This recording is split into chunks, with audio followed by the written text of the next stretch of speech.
வணக்கம். பித்ரு தோஷம் சாபம் நீங்க அரிசி மாவு எள் தீபம் எப்படி ஏத்தணும், எப்ப ஏத்தணும் அப்படிங்கறத பத்தி இந்த வீடியோல பாக்குறதுக்கு முன்னாடி நம்ம சேனலை சப்ஸ்கிரைப் பண்ணாதவங்களா இருந்தா பண்ணிக்கோங்க. நான் போடுற பயனுள்ள வீடியோக்கள் உங்களுக்கு வந்து சேரும். சரி, அதாவது அமாவாசை அன்னைக்கு சாயங்காலம் 5:30 to 7:30 மணிக்குள்ளார இந்த தீபம் ஏற்ற வேண்டும். முன்னோர்கள் படம் இருந்தால் படத்திற்கு முன்னாடி ஏத்துறது நல்லது.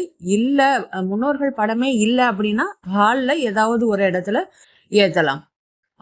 பச்சரிசி மாவும் எள்ளும் கலந்து நம்ம மாவிளக்கு போடுவோம் இல்லையா, அப்போ ஒரு விளக்கு தயார் பண்ணுவோமே, அந்த மாதிரி விளக்கு தயார் பண்ணி அதுல நல்லெண்ணெய் ஊற்றி அதுல பஞ்சு திரி போட்டு விளக்கேற்ற வேண்டும். 1/2 மணி நேரம் 1 மணி நேரம் எரிஞ்சா கூட போதும். நீங்க நல்லா முன்னோர்கள் கிட்ட வேண்டிக்கோங்க. எங்கள் மேல எதுவும் கோபம் இருந்தாலும் போகணும், எங்களுக்கு ஆசீர்வாதம் கொடுக்கணும் அப்படின்னு சொல்லிட்டு முன்னோர்கள்ட்ட நல்லா வேண்டிட்டு இந்த தீபம் மாசம் மாசம் அமாவாசை என்று ஏற்றுக்கிட்டே வந்தீங்கன்னா பித்ரு தோஷம் சாபம் எல்லாம் நீங்கிவிடும். கேலண்டர்ல அமாவாசை எத்தனை மணிக்கு ஆரம்பிக்குது, எத்தனை மணிக்கு முடியுது அப்படிங்கிறத நல்லா பார்த்துட்டு அதற்கப்புறம் இந்த விளக்கு ஏத்துங்க.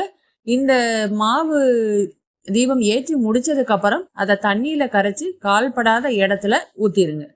இதை தொடர்ந்து செஞ்சுக்கிட்டே வந்தீங்கன்னா பித்ருக்களோட சாபம் நீங்கி உங்களுக்கு ஆசீர்வாதம் கிடைக்கும். செய்து பயன்பெறுங்கள். நன்றி, வணக்கம்.